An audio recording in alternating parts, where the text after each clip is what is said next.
সবাইকে দেখছি অন্নপূর্ণা ভাণ্ডার নিয়ে ভিডিও বানাচ্ছে, তাহলে আমি কেন বাদ যাব? আমিও একটা বানাই, ঠিক আছে? তো যাই হোক, অন্নপূর্ণা ভাণ্ডারের যে ফর্মটা বাড়িয়েছে 12 পাতা ফর্ম, সেই ফর্মটা নিয়ে আমাদের মতো সাধারণ মানুষের অনেক অসুবিধা হচ্ছে। কারণ এই ফর্মটাতে যত রকমের নথি এবং যত রকমের প্রশ্ন করা হয়েছে, প্রত্যেকটা প্রশ্ন এবং প্রত্যেকটা নথির উত্তর আমাদের মতো সাধারণ মানুষের দেওয়াটা সম্ভব না। তো যার কারণে কিন্তু এটা নিয়ে আমরা অনেক বিভ্রান্ত এবং এটা নিয়ে আমরা অনেকেই চিন্তিত যে আমরা কি করে এই ফর্মটা ফিল আপ করবো এবং কি করে আমরা এত কিছু ডকুমেন্ট এত কিছু চেয়েছে, এগুলো আমরা কি করে মানে সব কিছু জোগাড় করব, কিছুই ভেবে পাচ্ছি না। তো এই বিষয়গুলো নিয়ে আমাদের ভিতরে অনেক কিন্তু সবাই কনফিউজ এবং সবাই চিন্তিত যে কি হবে। এত কিছু চাওয়ার পরেও লাস্টবেলা টাকাটা আমাদেরকে দেওয়া হবে কি হবে না, এটা নিয়ে অনেক চিন্তিত সবাই, ঠিক আছে? তো আমি বলবো যে ফর্মটা এতটা জটিল করাটা কোনোই জরুরি ছিল না। একটু সাধারণ এবং সিম্পলভাবে ফর্মটা করলেই হতো।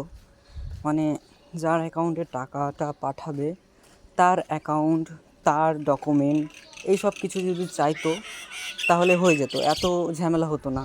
কিন্তু এখানে পরিবারের, গার্জেনের, আরও বাকি অনেক রকমের কিসের বাড়ি, কিসের ঘর, কয় টাকা ইনকাম করে, বিভিন্ন ধরনের। তো এত কিছুটা লেখাটা উচিতই ছিল না, ঠিক আছে? এত কিছুর উত্তর দিতে আমাদের মতো সাধারণ মানুষ পারবে না, যার জন্য বেশি জ্বালা হচ্ছে।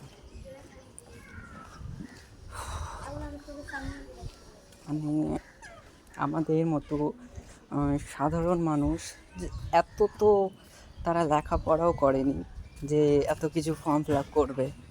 আর সবার কাছে তো যত রকমের ডকুমেন্ট চাওয়া হয়েছে এতগুলো ডকুমেন্ট নেই, ঠিক আছে? সাধারণ মানুষ কেন বলা হচ্ছে আমাদের কাছে যদি সবই ডকুমেন্ট থাকবে, সব কিছুই যদি থাকবে, তাহলে সাধারণ মানুষ কাকে বলা হচ্ছে বলো, ঠিক আছে? আর সাধারণ মানুষ আমরা কার কাছে এই ফর্মটা ফিল আপ করবো, কার কাছে হাতে পায়ে ধরবো ফর্মটা ফিল আপ করার জন্য বলো? আর এই ফর্মটা যে ফিল আপ করতে চাইছে সে তো আবার টাকা চাইছে, বুঝেছো? কেউ তো 100 টাকা চাইছে, কেউ 200 টাকা, কেউ 300 টাকা, কেউ 500 টাকা, যে যত পারছে সবাইকে লুটে নিচ্ছে, ঠিক আছে? তো এভাবে তো আর চলে না। এভাবে মানুষ কি করে এটা করবে? আর তোমরা তো সকলে দেখতেই পাচ্ছ যে সোশ্যাল মিডিয়ায় ঝড় উঠে গেছে এই অন্নপূর্ণা ফর্মটা নিয়ে, যে এত কিছু নথি কেন চাইছে, এত কিছু কেন দেব, বাড়ির গার্জেনের কেন দেব, আমি টাকা পাবো শুধুমাত্র আমার ডকুমেন্ট, আমার কৈফিয়ত দিব, আমার ফ্যামিলি এবং আমার ব্যাংক ব্যালেন্স এবং আমার ইত্যাদির নথিভুক্ত কেন করব, আমি কেন তাদেরকে দেব? এই বিষয়গুলো নিয়ে আমাদের সাধারণ মতো মানুষ যারা রয়েছে তারা অনেক চিন্তিত এবং অনেক ভয়ে রয়েছে। তো আমি শুধু এইটুকুই বলবো যে ফর্মটা এত জটিল আর এত কঠিন করার কোনো দরকার ছিল না বলে মনে হয়। এটাকে একটু সাধারণ এবং সিম্পলভাবে ফর্মটা করলে খুব ভালো হতো। তো আমি বলবো এই ফর্মটা নিয়ে আরেকবার আপনারা চিন্তিত, এই ফর্মটা নিয়ে আরেকবার তোমরা একটু ভাবো এবং একটু সাধারণভাবে ফর্মটা যদি আবারও রিলিজ করা হয় তাহলে অনেক ভালো হয়, এইটুকুই বলবো আমি, ঠিক আছে? তো বাকিটা তোমাদের কি মতামত অবশ্যই আপনারা মন্তব্য করে জানাবেন, ঠিক আছে? তো যাই হোক, আর বেশি কিছু বলবো না, আজকের ভিডিও এখানেই।